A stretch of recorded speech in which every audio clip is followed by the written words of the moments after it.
हरे कृष्ण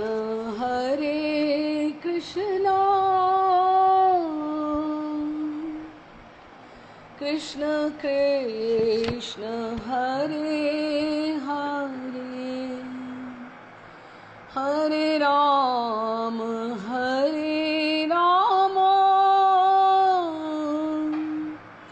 राम राम हरे हरे, हरे कृष्ण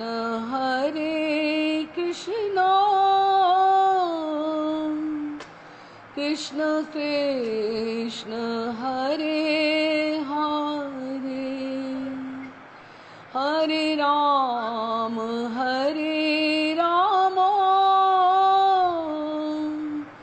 राम राम हरे हरे, हरे कृष्ण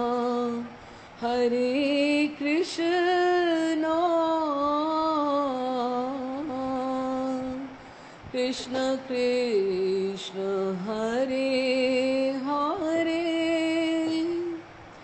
हरे राम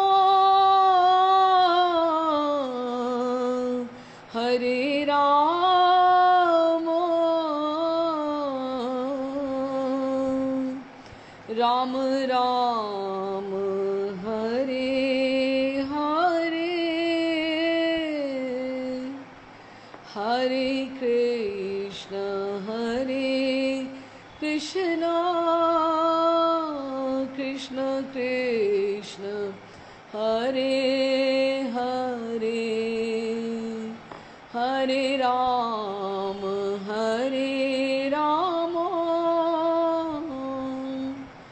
राम राम हरे हरे।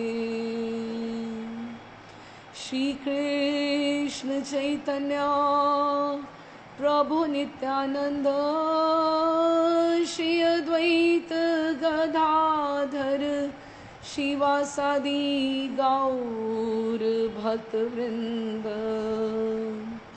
श्री रूप सनातन भट्ट रघुनाथ, श्री जीव गोपाल भट्ट दास रघुनाथ, एही छै गोसाई कौरी चरण वंदन, यहाँ हैते विघ्नाशे अभीष्ट पूरन, अभीष्ट पूरन, अभीष्ट पूरन। राधे श्याम जी, आज हम काफ़ी अंतराल के पश्चात आज वृंदावन से ठाकुर जी की महाप्रभु की लीला का पुनः आरंभ कर रहे हैं। हमारे 30 चैप्टर्स हो चुके हैं, 30 एपिसोड्स हो चुके हैं, आज 31वां है।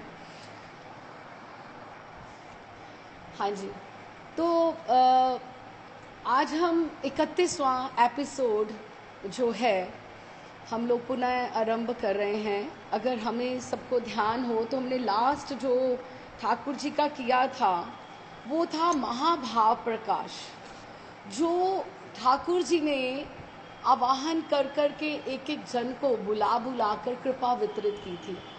और this is the main cause, Mahaprabhu का, गौरांग महाप्रभु का जन्म भी हुआ, उनका अवतरण भी इसी उपलक्ष्य में हुआ, क्योंकि वो करुणा ही वितरण करने आए हैं, कृपा ही देने आए हैं, तो वो क्यों नहीं बुला बुला कर उसका कृपा का वितरण करेंगे। ये तो वही बात है कि कलयुग में नाम की जैसे सेल लगी हुई है, कि पहले जो सतयुग में था कि आप इतनी तपस्या करिए, त्रेता युग में था हम इतने यज्ञ करें, और द्वापर में अर्चा विग्रह पूजा, और वही फल हमें कलयुग में नाम के प्रभाव से हमें जो प्राप्त हो सकता है, इसी का नाम का प्रचार करने के लिए श्री महाप्रभु ने अवतरण हुआ है। तो अगर कहीं से लगी हो तो हम अपने बंधु बांधवों को भी बोलते हैं और सबको, अपने सखाओं को भी बोलते हैं कि चलो चलो चलिए, जल्दी जल्दी चलिए, कि ये चीज़ें यहाँ बट रही हैं। बहुत बहुत कम स्टॉक है यहाँ पर। खैर, स्टॉक की कमी नहीं है, लेकिन समय लिमिटेड है हमारे पास, हमारी आयु क्षीण हो रही है और कृपा का वितरण तो होता ही जा रहा है। महाप्रभु अपनी वाणी में, आचार्य अपनी वाणियों में सब कुछ हमारे लिए निहित कर गए हैं, उसी में समाहित कर गए हैं। अब हमारे ऊपर है कि हम कितना उसका लाभ ले पाते हैं। तो महाभाव प्रकाश हुआ और उसके पश्चात कुछ कुछ ऐसी लीलाएं हैं जो जैसे कुछ कुछ ग्रंथों में कुछ पहले हैं, कुछ बाद में हैं। हम थोड़ा सभी को समझते हुए चलेंगे। पहले हम चैतन्य चरितामृत में जो कृष्णदास कविराज हमारे लिए लिख गए हैं कि महाप्रभु को ऐसे आवेश फिर अक्सर होने लगे। ऐसे पहले भी होते थे। महाभाव प्रकाश तो 7 प्रहरिया भाव था, जिसको शची माँ ने भी, जिसका और पर ऐसा था कि जिस तरह से ब्राह्मण, जैसे ठाकुर जी ने मिट्टी खाई थी, रज खाई थी, और यशोदा मैया ने उनके मुखारविंद में ब्रह्मांड देखा था, लेकिन ठाकुर जी ने अपनी मोहिनी डाल दी थी, बाद में उनको सब कुछ भूल गए। उसी तरह से महाभाव प्रकाश 7 प्रहरिया भाव हुआ तो सही, लेकिन सब कुछ ऐसे किसी को धूमिल धूमिल सा, जैसे वेग वेग सा लगा कि नहीं, कि ठाकुर जी हमारे साथ ही हैं महाप्रभु, कि ऐसा नहीं उनको लग रहा था। मन में था उनके प्रति आदर सम्मान है, लेकिन ऐसा नहीं, क्योंकि उनके ऊपर मोहिनी डल गई। अच्छा, अभी श्रीवास जी जो हैं, श्रीवास के आंगन में हम सोचे कि श्रीवास आंगन के हमने दर्शन भी किए चित्र के रूप में, तो श्रीवास आंगन की हम रज भी बन जाएं, कभी जाकर हम उसकी रज को अपने शिरोधार्य करें, उसका सेवन करें, अपनी आंखों पे हम लगाएं, तो हमारा बहुत बहुत परम भाग्य कि ऐसा आंगन। अब देखिए, हम बुलाएं गुरुदेव को, अपने घर बुलाएं, उनका निमंत्रण करें, 1 दिन, 2 दिन, 6 दिन, 7 दिन, 10 दिन, कितने दिन, लेकिन श्रीवास का आंगन इतना पवित्र, जहां महाप्रभु नित्य नित्य नित्य स्वयं पधारते रहे। उनको कोई निमंत्रण नहीं जाता था, लेकिन वो जो है यमुना जी का जिस तरह से प्रांगण हो गया, यमुना जी का तट हो गया, जहाँ पे महारास लीला, संकीर्तन की लीला नित्य नित्य हुआ करती थी। तो श्रीवास आंगन में एक दिन महाप्रभु गए, तो फिर हम वहीं से प्रारंभ करते हैं। तो श्रीवास जी वहाँ पर उस समय एक स्तोत्र पढ़ रहे थे। उनके कौन थे? इष्ट कौन थे? नरसिंह भगवान थे। तो कैसे आया? पढ़िते आइले सत्वे नरसिंगे नारदे, नरसिंगेरे नामा शुनिया आविष्ट हईल प्रभु गौर धाम। नरसिंह आवेशे प्रभु हईते गदा लैया, पाषंडी मारते याये नगरे धाइया। नरसिंह आवेशे देखी महा तेजो मय, पथ छाड़ी भागे लोक यात्रा पाए बड़ भय। लोक भय देखी प्रभुर बाहर हईले, श्रीवासे रे ग्रहिया पाए याया गदा फैलाइल। कि क्या हुआ कि श्रीवास के आंगन में प्रभु पधारे, तो श्रीवास उस समय नरसिंह भगवान का स्तोत्र का गान कर रहे थे, और पढ़ने वाला भी ऐसा हो और सुनने वाला भी ऐसा हो, कितने वो भाव में पढ़ रहे थे। और महाप्रभु ने जैसे ही वहां प्रवेश किया, उनमें नरसिंह का आवेश आ गया। नरसिंह का आवेश आते ही, सुनते ही श्री गौरांग प्रभु एकदम से नरसिंह भगवान के आवेश में आविष्ट हो गए और वैसे ही हुंकार करने लगे। और नरसिंह आवेश से प्रभु ने हाथ में यूं गदा लेकर कहने लगे, मैं पखंडियों को जो निंदा करते हैं उनको मैं मार दूंगा। मारने के लिए एक चक्कर उन्होंने श्रीवास के आंगन में लगाया और फिर वो बाहर निकलकर नगर की ओर दौड़े। नरसिंह आवेश में श्रीमन महाप्रभु का महान तेज को देखकर नगरवासी भयभीत होकर मार्ग छोड़कर इधर उधर भागने लगे, क्योंकि हर एक ने ये प्रत्येक ने ये जन ने ये आवेश ऐसा देखा नहीं था, ऐसा दर्शन नहीं किया था। लोगों को भयभीत देखकर कि ये मुझसे क्यों भयभीत हो रहे हैं, मैं तो नरसिंह भगवान हूँ। और उनका आवेश वहीं छूट गया और वो श्रीवास के घर में लौट आए और एकदम से उदास मन से गदा को फेंक दिया। उनको ऐसे अपराध जैसा बोध हुआ कि मैं ये कार्य तो नहीं करने आया, मैं तो प्रेम भाव से मैं लोगों में नाम वितरण करने आया हूँ, नाम का संचार करने आया हूँ कि। और उन्होंने श्रीमन महाप्रभु ने श्रीवास को दुखित होकर कहने लगे, श्रीवास मुझे देखकर देखो ना, लोगों को भय प्राप्त हुआ, मुझसे ये अपराध हो गया। श्रीवास ने कहा, प्रभु आपका जो नाम लेता है उसके तो कोटि कोटि अपराध नष्ट हो जाते हैं, आपको ऐसे क्यों लग रहा है? इसमें आपसे अपराध नहीं हुआ, आपने तो लोगों का उद्धार कर दिया। जिन्होंने आपके दर्शन किए उनका तो संसार का बंधन छूट गया। इतना कहकर श्रीवास ने प्रभु की अच्छे से सेवा की, क्योंकि उनके नरसिंह भगवान उनके इष्ट हैं, उन्होंने से अच्छे से उन्होंने सेवा की। श्रीवास कहे, प्रभु करिया विषाद, लोक भय पाइला मोर होइले अपराध। श्रीवास बोले न, ये तो मार नाम लोए, तार कोटि अपराध सब क्षय होए। उनका तो उद्धार हो गया प्रभु, आप ऐसा मन में ना मानिए। ये सुनकर महाप्रभु प्रसन्न होकर अपने घर चले आए। और अच्छा, अभी उनमें ऐसे ही नहीं कि इन्हीं भगवान के ही दर्शन होते थे, आवेश होते थे।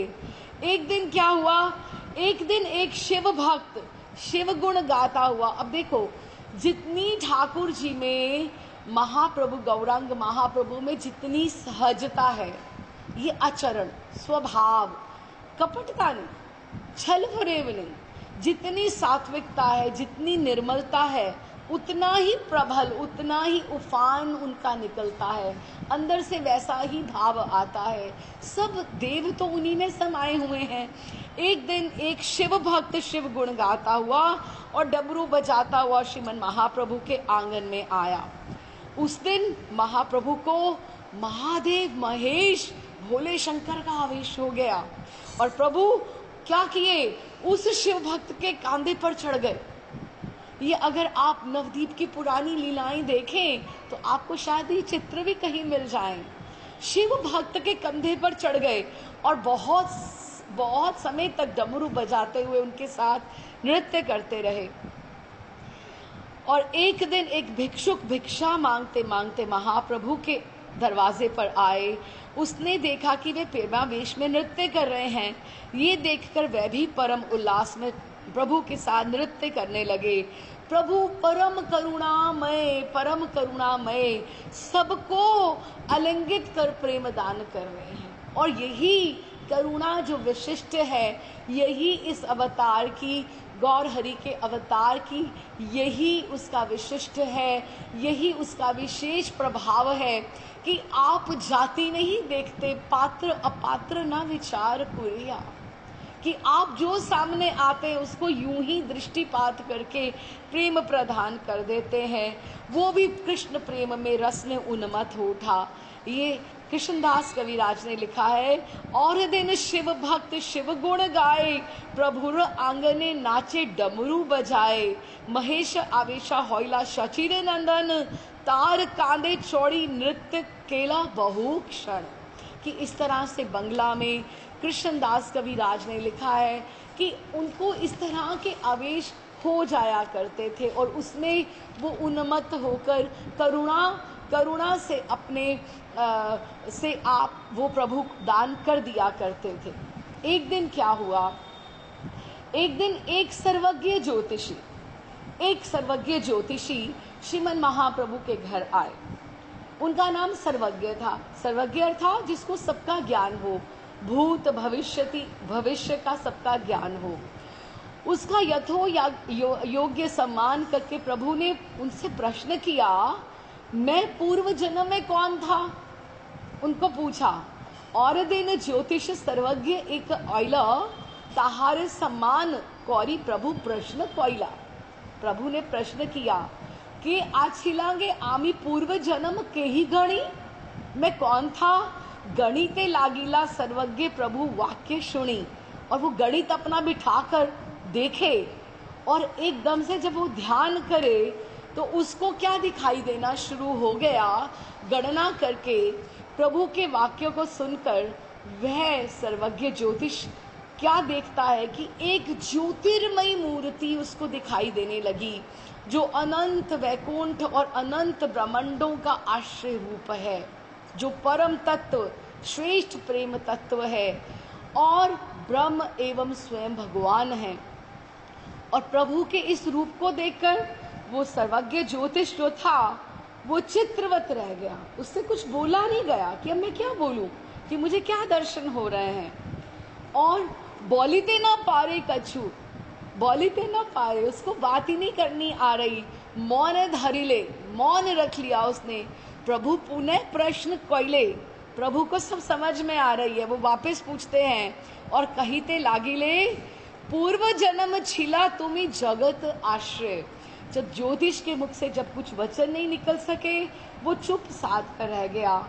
प्रभु के बार बार प्रश्न जब उन्होंने किया तो वह सचेत होकर कहने लगा, आप पूर्व जन्म में आप समस्त जगत के आश्रय, सर्व ऐश्वर्यमय, परिपूर्ण स्वयं भगवान थे। हाँ, सर्वज्ञ ने जब ऐसे कहा, और जो स्वरूप आपका पहले जन्म में था ना, अभी भी आप वही भगवान हो। श्री नित्यानंद भी आपका एक रूप है, जिसका निर्णय सहज में कोई नहीं कर सकता, जिनको समझना बहुत कठिन है। और प्रभु उनके वचन सुनकर हंस पड़े और कहने लगे, तुम तो कुछ नहीं जानते हो, तुम्हें पता है, तुम मेरा और पिछला जन्म देखो, तुम्हें पता है मैं तो गोप जाति में ग्वाला था, मैं तो गोप जाति में ग्वाला था। क्या बोलते हैं कृष्णदास कविराज, गोपग्रह जन्म छिले गंभीर राखाल, सही पुण्य हये इवे हेलाई ब्राह्मण छाऊ पाल।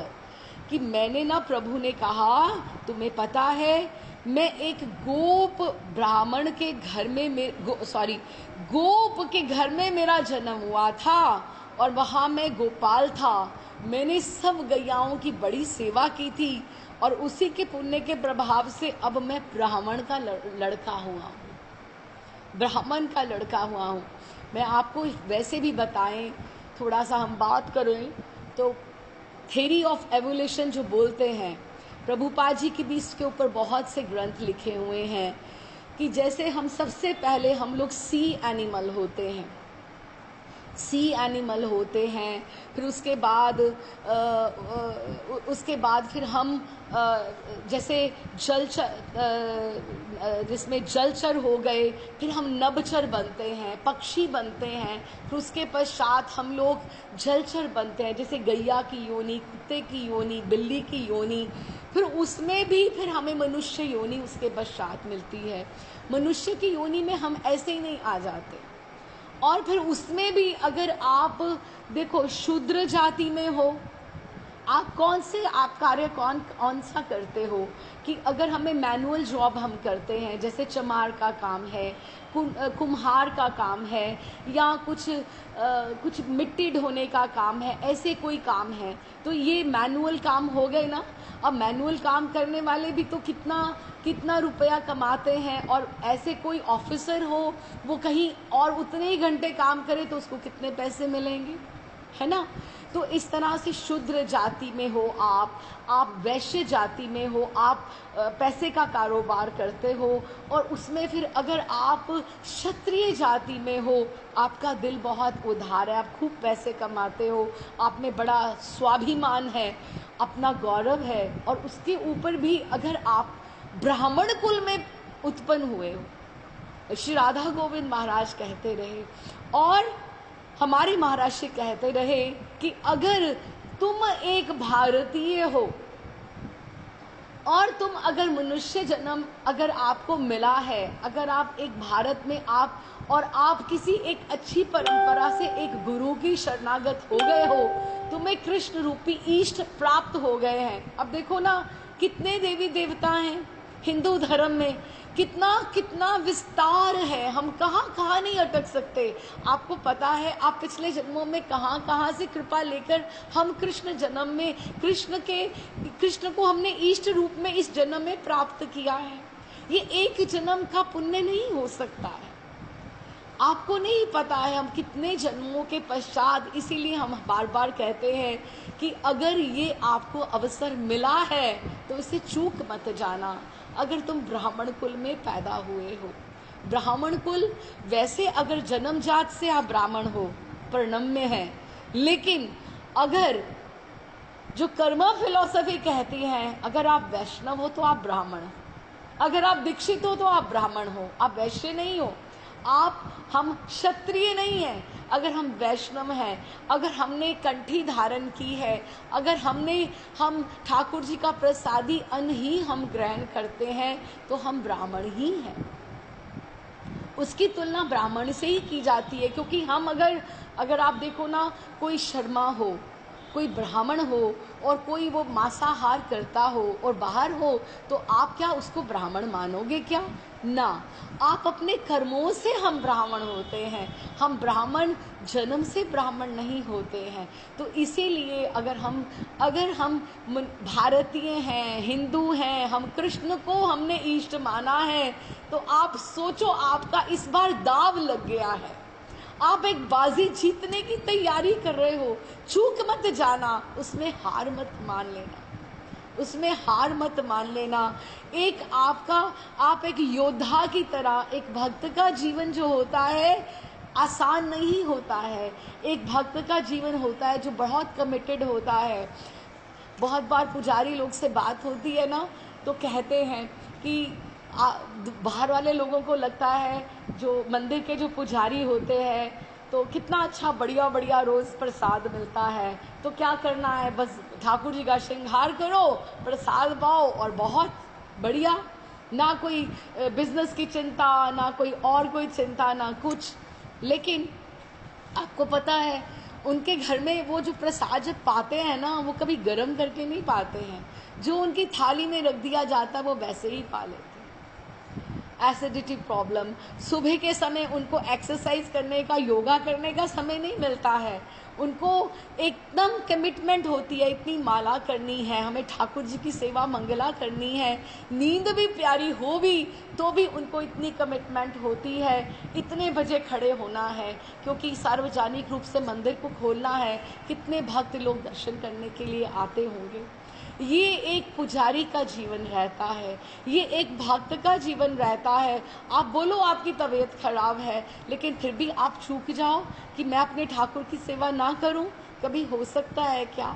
ना, आप मरते ढहते भी करोगे। क्यों? क्योंकि आपको पता है मेरे ठाकुर मेरे हैं, उनका सेवा मेरा पहला कर्तव्य है। तो इसीलिए अगर हमें जन्म जो मिलता है, भारतीय होना, हिंदू होना, कृष्ण भक्त होना, ये एक जन्म का पुण्य नहीं हो सकता, इसलिए हमें बाजी जीतनी है। प्रभु क्या कहते हैं कि तुम्हें पता है, सर्वज्ञ ब्राह्मण को बोलते हैं, मैं पिछले जन्म में गोप के घर में पैदा हुआ था और वहां मैं गोपाल था, मैंने बहुत गैया की सेवा की है, इसी के प्रभाव से मैं आज ब्राह्मण के घर में पैदा हुआ हूँ। प्रभु भी यही कह रहे हैं कि उसकी कृपा से मैं ब्राह्मण के घर में पैदा हुआ हूँ। सर्वज्ञ ने कहा, ये बात तो मैंने भी ध्यान में देखी है, मैंने भी देखा है कि मैंने भी ध्यान में देखा है। हाँ जी, तो वो सर्वज्ञ ने भी बोला, कहते ये मैंने भी देखा और ग्वाल वेश में मैंने तुम्हें देखा, लेकिन मैंने कहा नहीं, क्योंकि उस ग्वाल का जो ऐश्वर्य जो था वो तो गिरिराज धारण कर रहा है, उसके पीछे असंख्य गैया चल रहे हैं, गोपियां, ग्वाल, बाल उसके ऊपर अपनी आंखें भी छाए बैठे हैं। तो मैं उनका ऐश्वर्य देखकर अवाक रह गया, आपके उस रूप, श्री कृष्ण रूप, और कभी आप मुझे वो कृष्ण रूप में दिख रहे हो गोपवेश में, और कभी ये गौरांग रूप में देख रहा हूँ, कभी वो दिखते हो, कभी ये दिखते हो, एक से ही दिखते हो, कभी कुछ मुझे भेद नहीं दिख रहा। सो आपकी माया है, जो भी हो, मैं तो आपको प्रणाम करता हूँ, नमस्कार करता हूँ। महाप्रभु ने संतुष्ट होकर उसे आलिंगन करके प्रेम प्रदान करके कृतार्थ किया। और इस तरह से एक दिन प्रभु में बलराम जी का आवेश हुआ। हम आवेश की बातें कर रहे हैं, कृष्णदास कविराज जी जिस तरह से लिख रहे हैं, एक ही दिन प्रभु विष्णु मंडपे बसिया, मधुआन बोले न डाकिया। कि उन्होंने नित्यानंद गोसाई परमेश्वर जानिल, गंगा जल पात्र आने सम्मुख धारिल। मधु किसको बोलते हैं? मध। एक दिन महाप्रभु विष्णु मंडप में बैठे हुए थे तो कहने लगे मधु लाओ, ऐसा पुकारने लगे। नित्यानंद गोसाई को समझ में आ गया, क्योंकि वो स्वयं बलराम हैं, कि आज इनको बलराम जी का आवेश हुआ है। तो बलराम जी का महाआवेश हुआ है। उन्होंने एक गंगा जल का पात्र लाकर उनके सामने रख दिया। श्रीमान महाप्रभु गंगा जल का पान घट घट पी गए और विहल होकर नृत्य करने लगे। और उस समय बलदेव जी की यमुना को हल के सींचने की जो लीला है, कि हल से जैसे यमुना जी को वो खींच कर लेकर आते हैं, ये श्रीमद् भागवतम के 10वें स्कंद में 64वां अध्याय है, जिसमें बलराम जी ने किस तरह से यमुना जी को खींचा है, उस तरह से ये सभी ने देखी। महाप्रभु ने उसका ही अनुकरण किया कि एक समय बलदेव जी ने जल विहार करने के लिए यमुना जी को बुलाया था, और यमुना जी के ना आने पर बलदेव जी ने उसे अपने हल से खींच लिया था। और इस तरह से जब बलराम की बांती मतवाली चाल का श्रीमन महाप्रभु अनुकरण करने लगे, तो उनके दर्शन श्रीवासी ने, चंद्रशेखर आचार्य ने, वनमाली जी ने, सबने उनके हाथ में सोने का हल देखा, और सबने उनके बलराम आवेश को दर्शन करके और विहल होकर नृत्य करने लगे। और वह नृत्य 4 प्रहर तक बराबर होता रहा। संध्या के समय सबने गंगा पर जाकर स्नान किया और एवं सब अपने अपने घर चले गए। कि किस तरह से वनमाली आचार्य देखे तो सोनार लांगल हल को बोले कि सोने का लांगल देखा, सभे मिले नृत्य करे आविषे विहल, एई मते नृत्य होइले 4 प्रहर, संध्याए गंगा स्नान करी सभे गेला घर। इस तरह से उनको गौर हरि को ये वाले सारे जो आवेश थे वो हो रहे थे। लेकिन अभी बहुत सी लीलाएं ऐसी बाकी हैं जिसमें हरिदास ठाकुर की अपेक्षा है, जिसमें अद्वैताचार्य की अपेक्षा है। लेकिन क्या देखते हैं, 2 साल हो गए अद्वैताचार्य जी को यहाँ पर आए, लेकिन वो बार बार रूठ जाते हैं, वो वापस शांतिपुर चले गए। अब महाप्रभु को अच्छा नहीं लग रहा, गौरहरि को अच्छा नहीं लगता, क्योंकि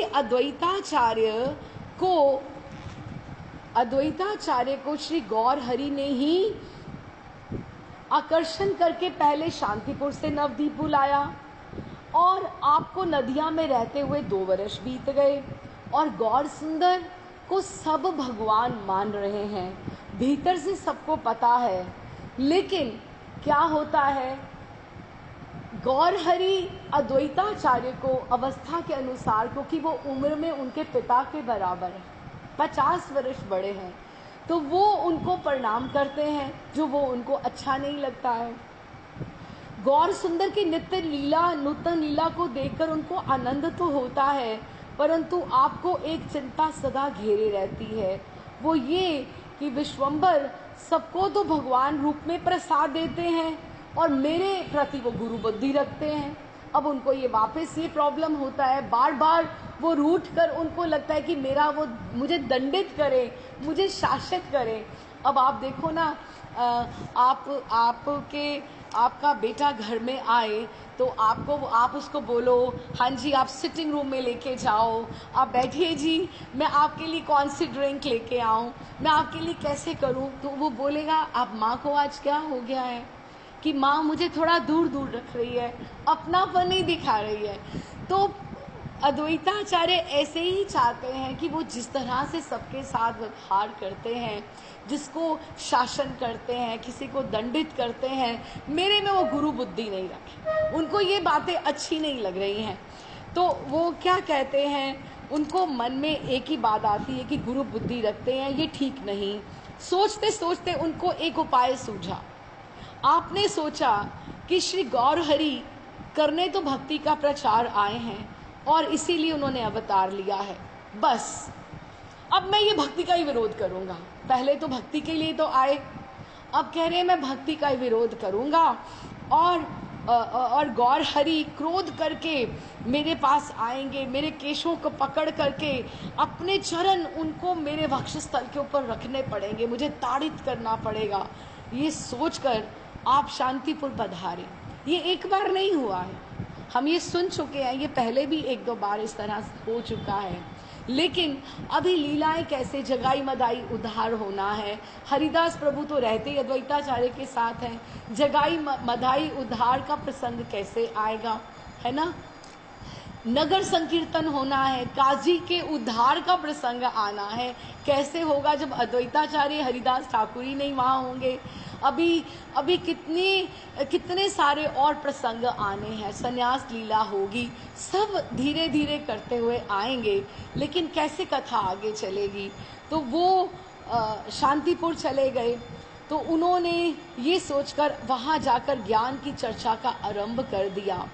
वो चाहते हैं कि प्रभु आए, मुझे ताड़ित करें, मुझे अपनापन, क्योंकि जो उनको डांट में अपनापन लगता है वो उनको किसी और चीज़ में नहीं लगता है। अब शांतिपुर में तो बहुत से भक्त लोग थे, लेकिन जब अद्वैताचार्य ने भक्ति को गौण करके ज्ञान की चर्चा करनी शुरू करी तो वो भी ज्ञानी होने प्रारंभ हो गए, क्योंकि सभी अद्वैताचार्य जी को तो सबसे बड़ा मानते हैं, सबसे बड़े तो वो हैं ही हैं। तो अंतर्यामी श्री गौर भगवान से भला ये बात कोई छुपी रह सकती थी। अब उनको वहां पर नदियाम नवद्वीप में कष्ट होने लगा। एक दिन वो भ्रमण करते करते नित्यानंद प्रभु से बोले, श्रीपाद आचार्य को नवद्वीप छोड़े बहुत दिन हो गए हैं, चलो चलते हैं क्या, चलो शांतिपुर होके आए, उनको मिलकर आते हैं। और हरिदास ठाकुर भी तो वही हैं, निताई चांद तो यही चाहते थे।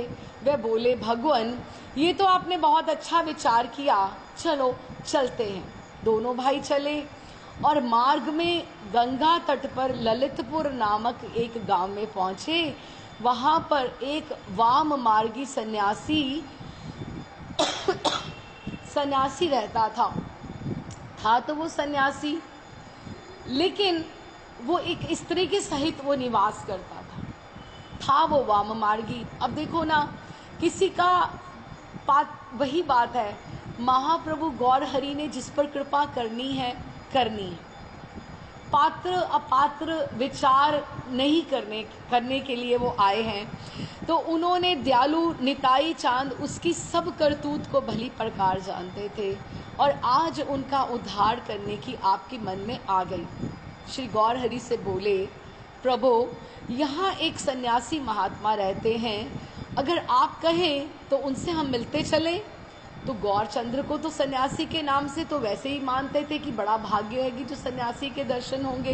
कहते हाँ जी अवश्य चलिए। कुछ ही समय में निमाई और निताई उस सन्यासी की कुटी पर जा पहुंचे। श्री गौर भगवान ने सन्यासी को देखते ही उनको प्रणाम किया, ओम नारायण कहकर प्रणाम किया।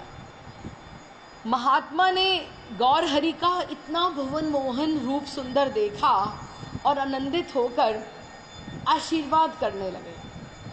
और क्या आशीर्वाद देते हैं, अब देखिए, हम चाहें तो ये प्रसंग हम छोड़ भी सकते हैं, इसका मेन कंटेंट से कुछ लेना देना नहीं है, लेकिन एक छोटी छोटी बातों में कितनी बातें छिपी हुई हैं, कितनी सुंदर बातें छिपी हुई हैं सीखने के लिए।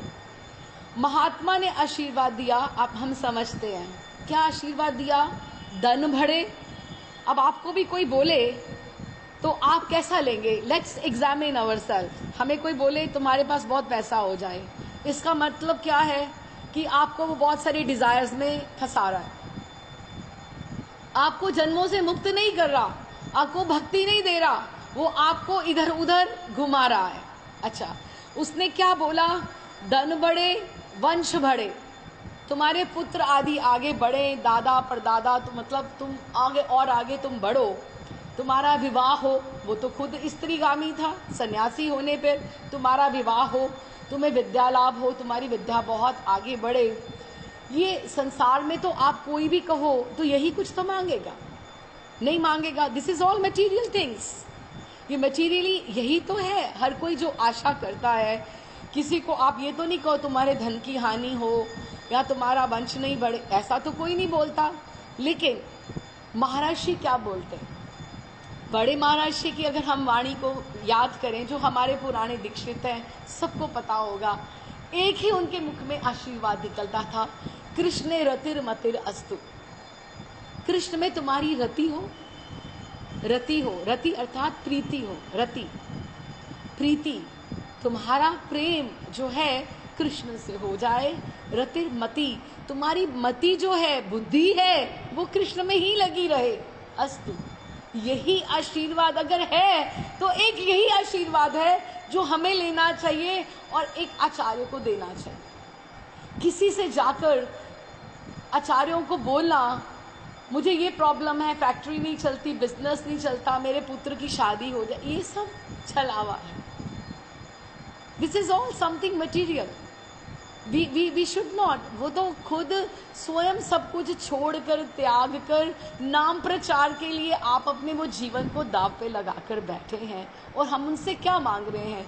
जगत को मांग रहे हैं, व्यवहारिकता से मांग रहे हैं। हमें उस जगत के पिता को मांगना है उनसे, और उन्हें भी जगत के पिता को ही देना चाहिए। तो उसने ऐसा आशीर्वाद दिया। तो ये सुनकर श्री गौर हरि मृदु मुस्कुराते हुए नम्रता पूर्वक बोले, स्वामिन, आपने ये क्या आशीर्वाद दे दिया? सबक दे रहे हैं ना हमें समझाने लगे। इसमें तो कोई फायदा ही नहीं किसी का, ना तो आपका कोई फायदा है ना मेरा है। धन बढ़े, वंश बढ़े, विवाह हो, विद्यालय, मेरा इस मनुष्य जीवन का अर्थ, मुझे लक्ष्य प्राप्त हो, आपको ये मुझे आशीर्वाद देना चाहिए। केवल लाभों में से लाभ अगर आशीर्वाद आप देना चाहते हो तो आप मुझे आशीर्वाद दीजिए कि मुझे कृष्ण चंद्र की भक्ति वही प्राप्त हो, क्योंकि वही एक है जो अविनाशी है, और उनकी जो भक्ति है वही एक उत्तम, अति उत्तम है आशीर्वाद प्राप्त करने के लिए। अब ये बात किसी को भी अटपटी लगेगी, किसको ये बात अच्छी लगेगी? सन्यासी मन ही मन विचारने लगा कि मैंने तो इसको धन, यश और विद्या बढ़ने का आशीर्वाद दिया और ये मुझे उल्टा उपदेश करने लगा है। ये लगता है ये इसको कलयुग का प्रभाव हो गया है। उल्टी बात तो उसको स्वयं को कलयुग का प्रभाव था, लेकिन वो उसको उल्टा बोल रहे हैं। ये सोचते हुए आप कुछ देर तक गौर हरि के मुख चंद्र की तरफ निहारने लगे। अनंतर गौर हरि को उपदेश देने की इच्छा से बोले, भैया तुम ये बताओ, तुमने जैसे मेरे आशीर्वाद की अवहेलना की और तुम कृष्ण भक्ति को ही श्रेष्ठ मानते हो, तो ये बोलो कि कहो कि अगर तुम्हें धन नहीं मिलेगा तो खाओगे क्या? धन के बिना तुम्हारा कोई काम चल सकता है क्या? अच्छा। पतित पावन गौर हरि ने मुस्कुराते हुए कहा, स्वामिन, जो कर्म में लिखता है ना, उतना धन हर एक के पास हमेशा आ जाता है।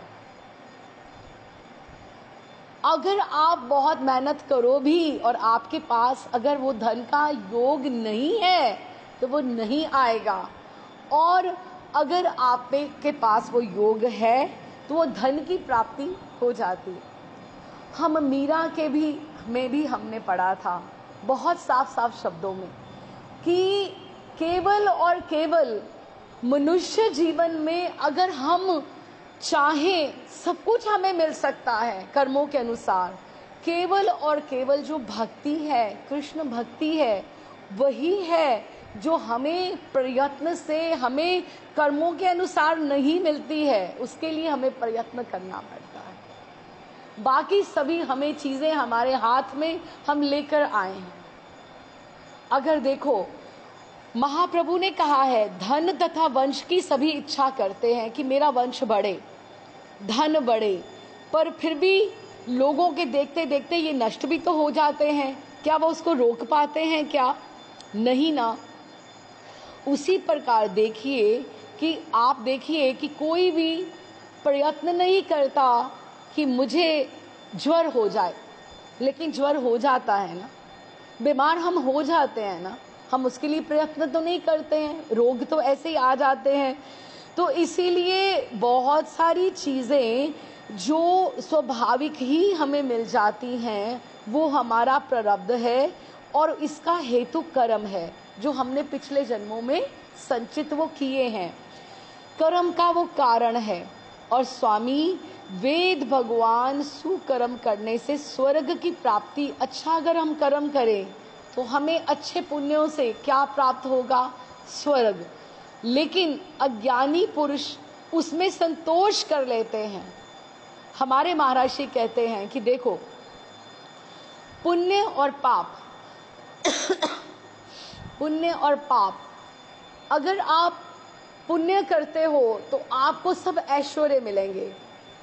ये आपके पास पैसे की तरह हैं, जिस तरह से आपने अपने ऐश्वर्य की तरह आपके पास, अगर आपके पास $100 हैं तो आपने $100 का आपने ऐश्वर्य खरीद लिया।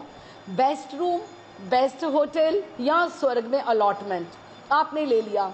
लेकिन जब ये आपका ये नील हो जाएगा तो you will be thrown out of the haven, कि आपको वहां से गिरा दिया जाएगा। क्यों? क्योंकि आपका अकाउंट नील हो गया है। कि पुण्य करना और पाप करना जो हम करते हैं, हमें पुण्य भी भोगने पड़ते हैं और पाप भी भोगने पड़ते हैं। इसीलिए हमारी यमुना महारानी की हम जय जय बुलाते हैं, क्योंकि ये पाप तो क्षीण करती ही करती हैं, ये हमारे पुण्य भी ले लेती हैं। क्यों? क्योंकि हमें ये भव बंधन में से छुटकारा दिलाती। गंगा जी हमारे पाप क्षीण करती होंगी, लेकिन यमुना महारानी जो हैं उसका एक वर्चस्व है कि वो भक्तों के पुण्य भी क्षीण कर देती हैं, क्योंकि वो नहीं चाहती कि ये पुण्य प्राप्त करके किसी लोक में चला जाए और इसको कृष्ण भक्ति ना प्राप्त हो। वो चाहती है कि इसके पुण्य भी यहीं क्षीण में करवा दूं, ताकि इसको यहीं पर कृष्ण भक्ति मिल जाए। तो इस तरह से उन्होंने कहा कि अज्ञानी पुरुष इससे संतोष करते हैं, क्योंकि अंत में स्वर्गों का सुख भी जो है वो नाशवान है। अच्छा जी, तो ये जो सारे के सारे पुण्य और पाप, लेकिन हरि नाम स्मरण जो है केवल और केवल हमें इसके लिए प्रयत्न करना चाहिए। और ये कृष्ण सबका सार असार संसार, जो संसार है असार है। देखो शब्द वही है। संसार जो है वो असार है, इसमें कोई सार नहीं है। और इस संसार का सार क्या है? ये केवल और केवल कृष्ण भक्ति ही है। और अगर आप इस पथ के पथिक हो गए हो तो अपने आप को बहुत भाग्यवान समझो। उस क्षण को हम बहुत बड़ा माने जिस क्षण हमें गुरुदेव ने स्वीकार कर लिया। हम एक परंपरा से जुड़ गए, हमारे ऊपर उनका वरद हस्त हो गया जब उन्होंने ये कह दिया कि मैं तुम्हें इस भव से पार लेकर जाऊंगा। तो यही असार संसार का सार है। दयामय श्री गौर भगवान के मुख से जब ये भक्ति तत्व की जो व्याख्या सुनी वो संसारासक्त सन्यासी के हृदय में, तो अब बातें तो सारी सही कही, हमें भी अच्छी लग रही हैं, लेकिन उसका वो जो भाव था वो उसको तो क्रोध आने लगा, एकदम से भड़क उठा कि ये आज का बालक ये मुझ सन्यासी को समझाने का प्रयत्न करने लगा। उसने कहा, आप कहने लगे काल की गति कैसी विकराल है। अयोध्या, मथुरा, माया, काशी, कांची, उज्जैन, द्वारिका आदि सब तीर्थों में भ्रमण करने वाले जो मैं धर्म को जानता हूँ, ये तुम दूध मुहा बच्चा आज शास्त्रों का ज्ञान मुझे शिक्षा देने के लिए आया है क्या? वो उनको उल्टा डांटने लगे। जो चतुर चूड़ामणि नित्यानंद प्रभु को ये जब सब बातें सुन रहे थे तो उनको लगा अब तो ये कुछ लड़ाई झगड़ा हो जाएगा। महाप्रभु क्रोध तो नहीं करेंगे, लेकिन महाप्रभु के प्रति इनका अपराध कुछ ना कुछ बन जाएगा। तो उन्होंने कहा, महाराज आपकी महिमा को तो मैं जानता हूँ कि आप महंत हो, इनको आप क्षमा कर दो, ये मेरा छोटा भाई है। उल्टा महाप्रभु की तरफ से वो क्षमा याचना कर रहे हैं, क्रोध नहीं कर रहे हैं। नित्यानंद प्रभु की मुख से जब उन्होंने ये प्रशंसा सुनी तो वो स्वामी जी शांत हो गए और बोले, चलिए अब गंगा स्नान करके आप भोजन कर लो, फिर मैं आपको अच्छे से वार्तालाप करके ज्ञान दूंगा। नित्यानंद प्रभु की अब एक क्षण भी वहां पे ठहरने की इच्छा नहीं थी, कि उनको लगा मैंने तो सोचा था कि इनका मैं कल्याण करके हम आगे शांतिपुर जाएंगे, लेकिन ये तो क्रोधित हो रहे हैं और बिना बात के ही ऐसे लड़ाई झगड़े पर उतारू हो रहे हैं। तो गंगा स्नान को पधारे और कुछ देर स्नान से जब निवृत्त हुए तो दोनों भाई जब आगे शांतिपुर के लिए जाना था तो गौर हरि की करुणा देखो, कहते नित्यानंद हम तो बोल के आए थे हम उस सन्यासी के यहाँ वापस जाने वाले हैं, अभी हम शांतिपुर नहीं जाएंगे, पहले उसके घर जाएंगे। तो नित्यानंद प्रभु ने सोचा कि इनके मन में वाकई है कि इसके ऊपर कृपा करके ही जाना है। तो वो उनकी कुटिया पर पधारे और उनके दिए हुए फल मूल को कृष्णचंद्र को भोग लगाकर उन्होंने उसके ऊपर अनुग्रह किया। हाँ, अनुग्रह किया कि उसके रूप में उनके ऊपर कृपा की, उनका भोजन स्वीकार करके कंदमूल जो भी था वो किया। जब ठाकुर भोग लगाते हैं तो हम ये सोचें वो ठाकुर जी हम पर कृपा कर रहे हैं, हम कौन, हम कहाँ उनको कुछ देने वाले, है ना? तो वो हमारे ऊपर कृपा कर रहे हैं। उसी समय सन्यासी महात्मा ने नित्यानंद से कहा, प्रभु श्रीपाद मैं आपसे आपको अतिथि जानकर अपने आप को बड़भागी मानता हूँ। आओ, आप तो बड़े हो, आपका ये छोटा भाई तो इस तरह से ही बात करता है, आप थोड़े समझदार लगते हो, लगता है आपने कहीं तीर्थों में आपने अच्छे से आपने भ्रमण किया है, आओ हम इकट्ठे आनंद लेते हैं। अब नित्यानंद प्रभु को तो समझ में आ गई, क्योंकि उन्होंने बहुत सन्यासी देखे थे इस तरह से वाम मार्गी, तो उनको समझ में आ गया कि मदिरा पान को वाम मार्गी क्या बोलते हैं, आनंद लेना, कि ये मुझे ये आमंत्रित कर रहे हैं कि आओ हम थोड़ा सा इधर बैठ के अब मद्यपान करते हैं। तो उन्होंने सिर हिलाकर मना कर दिया, फिर भी सन्यासी फिर भी कुछ देर उनको आग्रह करते रहे कि आप देखो इस तरह के भी सन्यासी वाम मार्गी वहां पर उस समय थे। श्री गौरहरि कुछ ना समझ पाए, इसलिए उन्होंने श्रीपाद कि ये क्या कह रहे हैं। श्रीपाद ने चुपके से कहा कि कुछ नहीं, ये कुछ बात नहीं कर रहे हैं। लेकिन गौरहरि को समझ में आ गया और उठकर वो भागे और एकदम से कहते, मुझे तो दोबारा से गंगा स्नान करना पड़ेगा, मैंने इस ऐसे सन्यासी के दर्शन किए। लेकिन उन्होंने अपनी कृपा स्पर्श उनके ऊपर फिर भी अनुग्रह कर दिया था। तब भी नित्यानंद भी इनके पीछे भागे और गंगा महारानी में पुनः स्नान करके अपने आप को पवित्र किया। और जब दोनों भाई तैरते तैरते शांतिपुर की ओर आगे चले गए, लेकिन जिस दिन से इनकी चरण रज उस वाम मार्गी स्त्री संगी मद्यपान करने वाले सन्यासी के घर में पड़ी, उनकी कृपा दृष्टि से गौर सुंदर ने उस सन्यासी के घर में जब से भोजन किया फल फूल, उसी दिन से उसकी मति पलट गई और वह सब व्यसन छोड़कर प्रीति पूर्वक हरि का भजन करने लगा। उन्होंने उनके ऊपर कृपा दृष्टि की।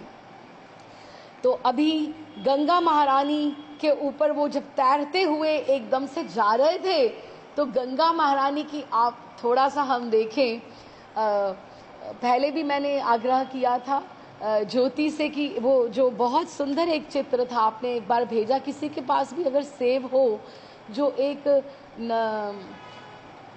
महाप्रभु अपने घर के आंगन में गंगा जी का दर्शन कर रहे हैं।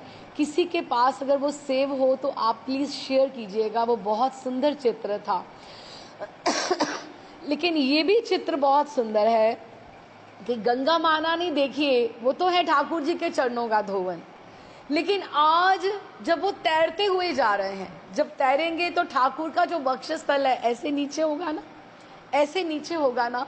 तो आज वो गंगा जी अपने आप को बड़भागी मान रही हैं कि आज ठाकुर जी के चरण ही नहीं, वो वक्षस्थल का भी, वो ठाकुर जी के हस्त का, भुजाओं का, ठाकुर जी के स्कंद का, ठाकुर जी का सर्व उनको स्पर्श उनको मिल रहा है और उनको बहुत आनंदित उनको लग रहा था।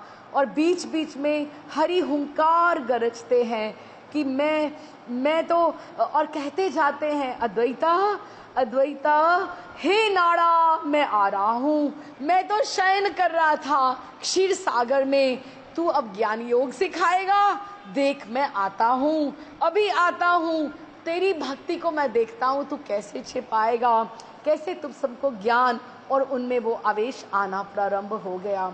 और जैसे ही वो तैर कर वहां पहुंचे और एकदम से जब गौरहरि और नित्यानंद शांतिपुर पहुंचे, उनके घर में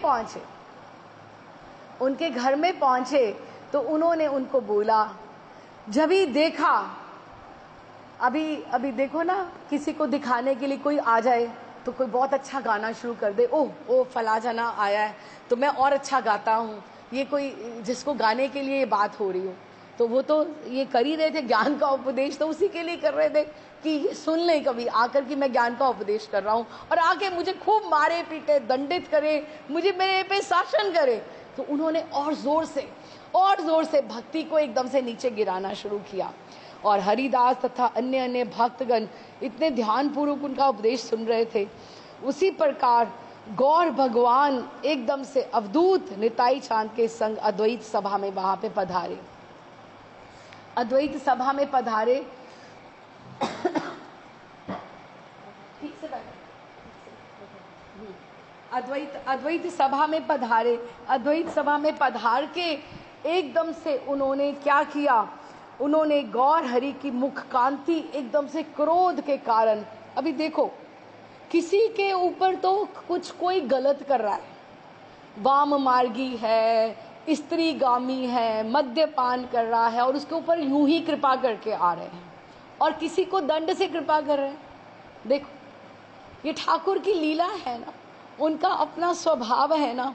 तो एकदम से क्रोध के कारण एकदम से रक्तिम एकदम लाल मुख हो गया, और अद्वैत प्रभु को देखते ही समझ गए कि आज वो बहुत प्रसन्न हो रहे हैं, बहुत खुश हो रहे हैं। क्या कि उनको कि आज अच्छे से मेरा शासन होने वाला है, आज मेरे प्रति गुरु बुद्धि नहीं होगी, आज मेरे चरण नहीं छुएंगे, आज मेरा सिर पकड़ेंगे, आज मुझे एकदम से मेरे ऊपर अपना चरण रखेंगे, बहुत प्रसन्न है। और आज पूर्ववत ज्ञान चर्चा में वो जब लगे रहे, हरि से ना उनको स्वागत किया ना कुछ किया। हरिदास ठाकुर जी ने एकदम से सीता ठकुरानी और महाराज अद्वैताचार्य के पुत्र अच्युतानंद ने तो उठकर उनको प्रणाम किया, लेकिन इन्होंने प्रणाम नहीं किया, उन्होंने एकदम से वो बात करते रहे, ज्ञान देते रहे। सबका दंडवत प्रणाम लेने के पश्चात गौर हरि गंभीर वाणी में बोले, क्यों रे नाड़ा, नाड़ा कौन, जो हिला दे कि मेरा सिंहासन तूने गोलोक धाम में हिला दिया कि मैं भक्ति का प्रचार करूं, और तुम ज्ञान का प्रचार करोगे क्या? तुम इस तरह से बुद्धि रखते हो? क्यों रे नाड़ा, भक्ति बड़ी है या ज्ञान बड़ा है, तुम्हें क्या चाहिए? अद्वैताचार्य ने कहा, महाराज ज्ञान बड़ा है, क्योंकि वो चाहते थे कि अभी ये बोले कुछ, ज्ञान बड़ा है। जिसने ज्ञान नहीं उसको भक्ति से क्या लेना देना है? हाँ, तो उन्होंने जिसको देखो जो डिजर्व जो करता है, अगर अद्वैताचार्य इस समय शासन की मांग कर रहे हैं तो उनको उन्होंने शासन ही देना है। श्री गौर हरि ने अद्वैताचार्य के मुख से जब ये सुना तो क्रोध से एकदम से अधीर हो उठे। आपने उछलकर वृद्ध ब्राह्मण के केश पकड़कर उनको व्यास आसन से खींच लिया और उसी तरह से उनको बाहर आंगन पे लाकर उनकी छाती के ऊपर जैसे बैठ गए। और पति प्राणा सीता ठाकुरानी, उनसे तो ये दृश्य देखा नहीं गया, उनके पति को इस तरह से शासन, और वो इतने प्रसन्न हो रहे हैं, द्वैताचार्य इतने प्रसन्न हो रहे हैं, और वो सीता ठाकुरानी व्याकुल होकर प्रभु से प्रार्थना करने लगी, भगवान वृद्ध ब्राह्मण है, बूढ़ा है, मर जाएगा, मेरा पति मर जाएगा, बूढ़ा है, क्षमा कर दो। हाँ, लेकिन अब आप देखो ये भी डिफरेंस है। जो नाग पत्नियां थी उन्होंने भी याचना की थी, लेकिन उनकी स्तुति अलग तरह की थी। उनको पता था कि हमारा पति कैसा है, लेकिन सीता ठाकुरानी उनको बोल रही हैं कि ये तो आपके ही भक्त हैं, आप कृपा करो इनके ऊपर। परंतु क्रोधाविष्ट गौरहरि के कानों पर इसका कुछ असर नहीं हो रहा। आप अद्वैत प्रभु के वक्षस्थल पर विराजे हुए कहते रहे, क्यों ने नाड़ा, प्रथम तो भक्ति प्रचार के लिए मुझे बुलाया, अब तेरी पुकार सुनकर मैं निद्रा देवी को छोड़कर आया, और अब तू बहुत बड़ा ज्ञानी बनने चला है। मैं तो तेरे वचनों के वश में हूँ, अब तू मेरे प्रतिकूल चल रहा है क्या? देख देख देख, कंस को मारने वाला मैं ही हूँ, और देख देख मुझे देख, महाबली रावण का संहार मैंने किया था, भौमासुर को मैंने मारा था, बाणासुर को मैंने मारा था, 7 वर्ष की अवस्था में 7 दिन तक गिरिराज को नख पर धारण करने वाला मैं ही हूँ। तुम देखो मैं स्वर्ग से परिजात लेकर आया था, वामन बनकर बलि को छलने वाला भी मैं ही हूँ, नरसिंह रूप धारण कर प्रहलाद भक्त की रक्षा करने वाला भी मैं ही हूँ। उन्होंने सारे के सारे उनको उनके छाती के ऊपर वक्षस्थल पर बैठ के सर्व अवतारों के दर्शन करा दिए, दशावतार के आप मानो उनको दर्शन करा दिए। गौर हरि को निज ऐश्वर्य प्रकाशित करते देखकर अद्वैता प्रभु एकदम से आनंदित हो रहे हैं, अपने हरि हरि बोल कर रहे हैं, एकदम से आनंदित हो रहे हैं, प्रसन्न हो रहे हैं।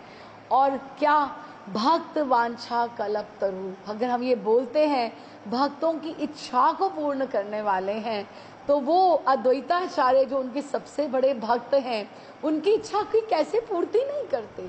उनको साथ लेकर चलना है, बाकी की लीला उनके साथ करनी है, तो उनको लेने के लिए आए हैं कि इस तरह से कैसे मुझसे रूठ के तुम्हारा गुजारा होगा। तो एकदम से जब भक्त वांछा कल्प तरु श्री गौर भगवान से मन वांछित प्रसाद पाकर, ये भी क्या प्रसाद हो गया, ये दंड भी शासन भी उनका प्रसाद हो गया। आनंद में मग्न होकर ताली बजाकर मधुर नृत्य करने लगे और कहने लगे, विश्वंभर तुम जो मुझ में गुरु बुद्धि रखकर भक्ति और मेरी स्तुति करते थे ना, तो अब देखा ना, मैंने आपको जिस तरह से बच्चे बोले ना, मैंने तुम्हें बुद्धू बना दिया, मैंने तुम्हें बुद्धू बना दिया। देखो मैंने ज्ञान का किया, प्रचार किया, तो तुम मेरे पास खुद चलकर आए। और देखो मैं दुर्वासा नहीं हूँ या मैं भृगु जी नहीं हूँ जो उनकी जैसे वो बातों में आ गए थे, तो मैं भी आ जाऊंगा। आपका कपट भाव मेरे से नहीं चलेगा। मैं शिव हूँ, मैं महाविष्णु हूँ, मैं अद्वैत हूँ, और मैं आपके चरणों का दास हूँ, मैं शुद्ध दास हूँ, जन्म जन्म से आपका ही उच्छिष्ट भोजन करता हूँ। बस इसको तो आपके उच्छिष्ट का ही परम बल है, इसी से आपकी माया से मैं बचा रहूँगा। इसीलिए अच्छा किया आपने आज मुझे उचित दंड देकर मुझे अपने चरणारविंद की आपने चरण शरण आपने दीजिए। और फिर ये कहकर अद्वैताचार्य महाप्रभु के चरणों में लौटने लगे। विश्वंभर आचार्य की चतुरता देखकर चकित रह गए कि कितने चालाक बने मेरे साथ, मुझे तो वाकई बुद्धू बना दिया, मुझे तो इन्होंने मूर्ख बना दिया। देखो मैं इतने क्रोधित होकर आया और ये तो चाहते ही यही थे। फिर उनको समझ में आया, जो वहां से मुझको वहां से यहाँ तक ला सकता था, तो क्या नवद्वीप से शांतिपूर्ण नहीं लेकर आ सकते थे। तो उन्होंने कहा, अद्वैत मैं केवल और केवल आपकी भक्ति के अधीन हूँ। आप सच मानना, भगवान शिव ही भक्ति देने वाले हैं, भगवान शिव गोपेश्वर महादेव के रूप में वृंदावन में बैठे हैं सबको भक्ति प्रदान करने के लिए। और प्रभु क्या कहते हैं? कहते हैं देखिए अद्वैत, मैं आपकी भक्ति के अधीन हूं। जो आपका तनिक भी आश्रय लेगा, भगवान शिव का आश्रय लेगा, वो कीट पतंग पशु पक्षी कोई भी हो, उस पर मेरी अवश्य दया होगी। जो भगवान शिव का, कोई शास्त्र भी ऐसा नहीं कहता कि हमें भगवान शिव का आश्रय नहीं लेना चाहिए, बल्कि ये 10 नामा अपराध में एक अपराध है कि हम ये सोचें भगवान शिव बड़े हैं कि भगवान कृष्ण बड़े हैं, भगवान शिव बड़े हैं कि भगवान राम बड़े हैं। ना, हम कोई नहीं है, शिव गुरु तत्व है। आपको बिल्कुल अलौकिक कृष्ण राम भक्ति के पथ पर चलाने वाले भगवान शिव हैं। और उन्होंने कहा कोई भी आपके आश्रय अगर आश्रय लेता है तो उसके ऊपर मेरी कृपा होगी। और देखो, कोई आपके प्रति अपराध करता है, आप सच में मानना, कोई भी संप्रदाय अगर शिव की भक्ति के लिए आपको मना करता है, गलत है, गलत है। वो कहते हैं कि भगवान गौरहरि ने बोला कि मेरे 100 अपराध करने पर भी, मेरा कोई 100 अपराध भी करे और वो आपका प्रेमी हो तो भी मैं उसको कृपा दूंगा, लेकिन कोई आपका एक भी अपराध करे तो मेरे उसको शरण नहीं है। तो भगवान शिव को सबसे पहले रख के चलना चाहिए। भगवान शिव के बिना गति नहीं है। हम भी खुद भी, हमने महाराज से यही देखा, अभी भी हमारे पूज्य श्री पुंडरीक महाराज भी रोज नित्य उनका नियम रहता है भगवान शिव की उपासना का, स्तोत्र उनका, जिस तरह से जब उनको जैसे जिस तरह से पिंडी को स्नान कराया जाता है, उसको अर्पण किया जाता है, उनके स्तोत्र का पाठ होता है, खूब खूब भगवान शिव का पाठ पुंडरीक महाराज भी खूब करते हैं। श्री अद्वैताचार्य बड़े चतुर हैं, आपके दांव पेच में आने वाले नहीं। गौर हरि की ये रहस्यमयी वाणी सुनकर प्रेम अश्रुओं से हरि के चरणार विंद का अभिषेक करते हुए बोले, प्रभु आपने ये सब कहा ये ठीक है, पर मेरी भी एक प्रतिज्ञा है, और वो ये कि आपको न मानकर अगर कोई मेरी भक्ति करता है, आपको ना मानकर अगर मेरी भक्ति कोई करेगा, वो मुझे कभी प्यारा नहीं होगा। अगर आप सोचिए, हाँ, रावण ने कितनी भक्ति करी भगवान शिव की ना, तो रावण प्यारे हुए क्या भगवान शिव के? नहीं हुए ना। इस तरह से भगवान, चाहे वो मेरा पुत्र हो, चाहे मेरा शिष्य हो, परंतु वैष्णव अपराधी जो हो उसको मेरी कृपा भी नहीं मिल सकती। हे प्राणनाथ, जो आपको छोड़कर अन्य देवी देवताओं की उपासना करता है वो देवता ही उसके मारक हो जाते हैं, और जो आपको छोड़कर मेरी उपासना करता है मैं उसको नहीं देख सकता हूँ, बल्कि आप ही मेरे परम आश्रय हैं, आप ही मेरे भाई बंधु, मेरे सर्व आश्रय हैं। मैं आपको प्रणाम करता हूँ। फिर उन्होंने बहुत से दृष्टांत भी बताए। सत्राजित सूर्य नारायण भगवान का भी लिया। ब्रह्मा जी से वरदान पाकर भी हिरण्याकश्यपु मारा गया। रावण ने भी पूजा की।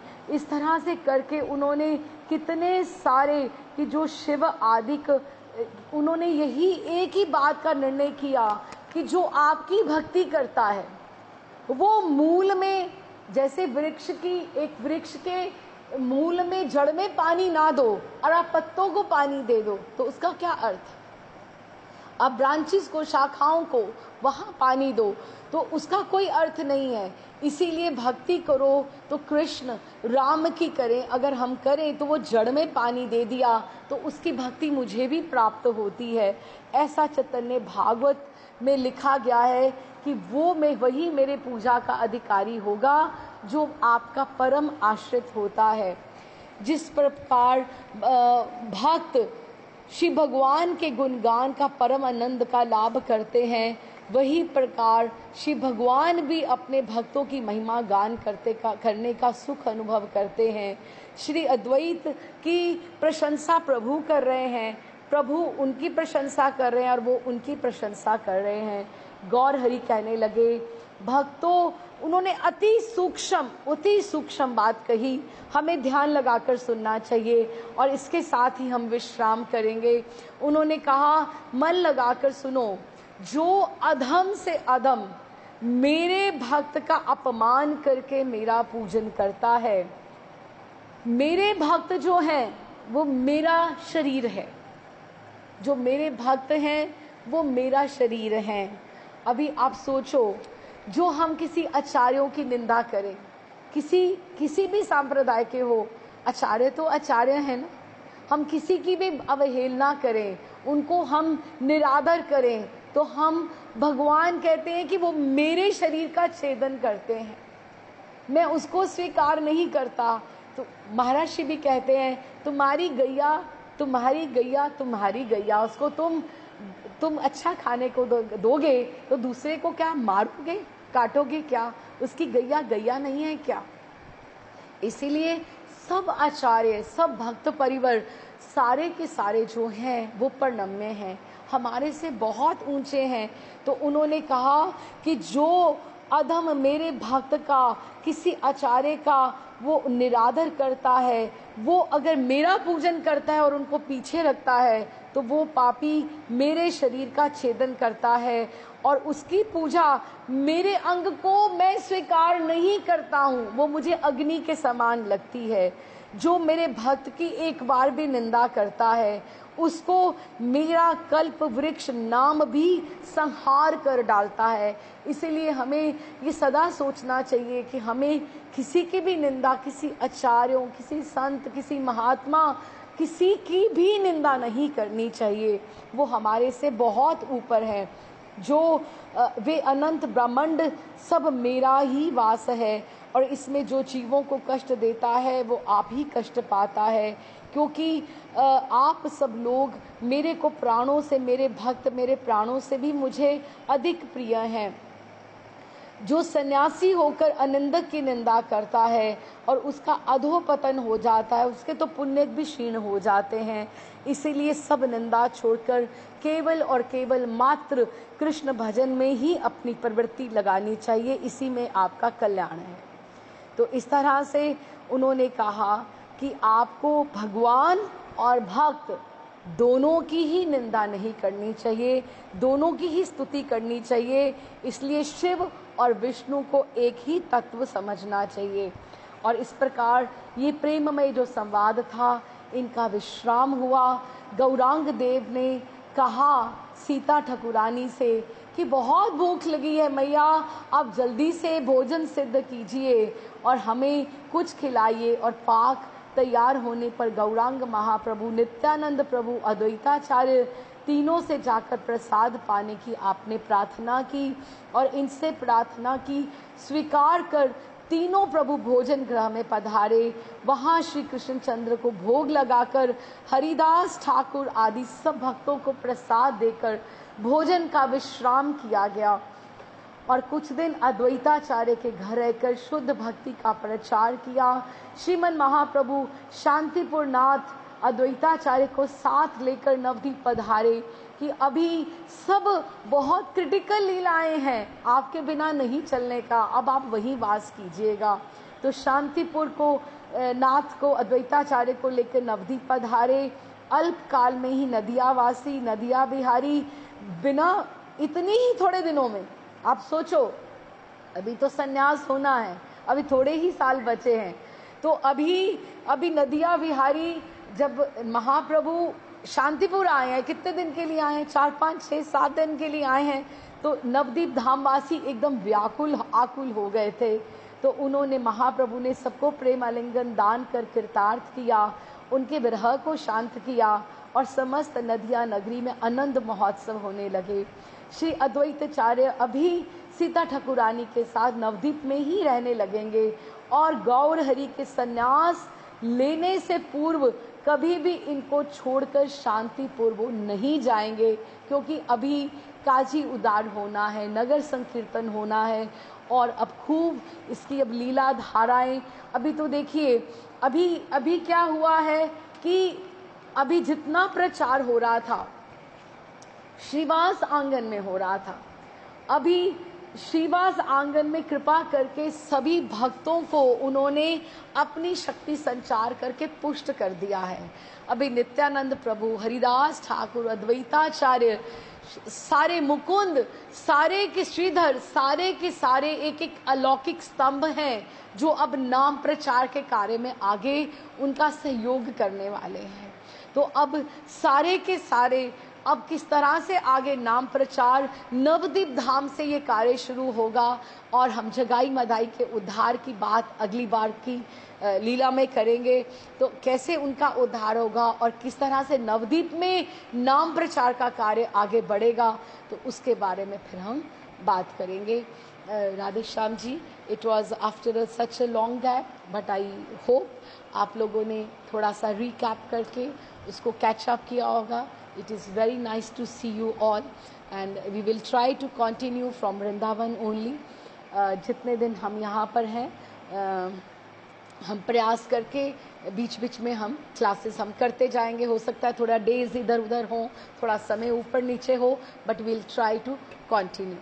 राधे श्याम जी, निताई गौर, हरि बोल।